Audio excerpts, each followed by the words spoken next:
I saw an advert online for a building job in the UK. I called this Polish guy. He told me it would cost £400 but promised regular work as soon as we arrived. He said he would sort out somewhere to live with the other men I would be working with. I was happy and optimistic. I had lost my job in Poland and had no money. I was told I could pay for my transport and accommodation out of my first month's wages. It looked like a chance for a new life. I was driven to the UK in a minibus with some other people and dropped off outside the accommodation. I came to the UK 3 years ago looking for work.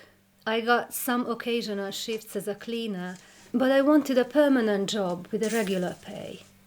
A friend told me he knew someone who could find work for me in a salad packing factory, and he gave me a number to call. I called the number. It was a Lithuanian man. He said the work was guaranteed. I transferred £300 to him, and he told me to contact a lady at a recruitment agency who would organize the work for me. I started temporary work at the factory through the recruitment agency, and things were better. Even though I wasn't earning a lot of money, I finally had a routine and some stability in my life. A man picked me up in a BMW, took me to a house and told me I could stay there, but I would need to pay a £250 deposit for the rent. I had no money, so he said he would add it to what I owed him for transport. He took my passport and identity card to complete the paperwork for my job. I lived with some other men who had also come over to find work. The house was overcrowded with dirty mattresses and sheets. It didn't feel safe. The job I was promised didn't exist. I wasn't given work for 6 weeks. I was living with no money to support myself and completely dependent on the agent for my living costs. Each week I owed him more money since I was building up debt for food and rent. The agent made me open a bank account so I could apply for jobs, but he kept the bank card. I applied for a permanent job at the factory. The man who arranged the job called me and said that I had to pay him another £500 now that I had a permanent job. I told him I didn't have enough money, and he threatened to send some people to collect the money from me. The week after, I was walking home from work when a man stopped me. He grabbed me by the throat and demanded I give him money to repay my debt. He told me he would find me again soon. I heard that other people from the factory owed this gang money too. Some of them quit their jobs and went back to their home country. I eventually saved up and paid back the £500, but they told me that I owed them interest because I hadn't paid them back on time. I was taken to recruitment agencies to apply for jobs. He told me to give his address instead of the one I was living at. He told me a mobile phone number to give, as the recruitment agency would text me when more work was available. I was given a temporary job packing chicken in a factory.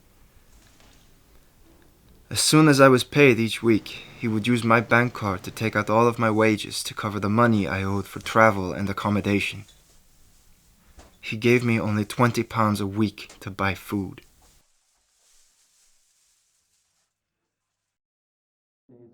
I felt constantly threatened by him.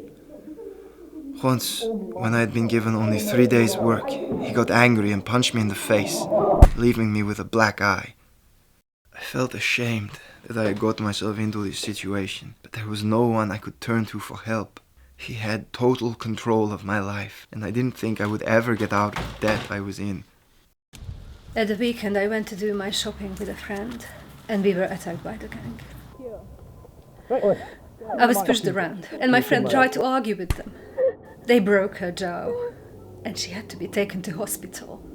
I was terrified. My life was totally miserable.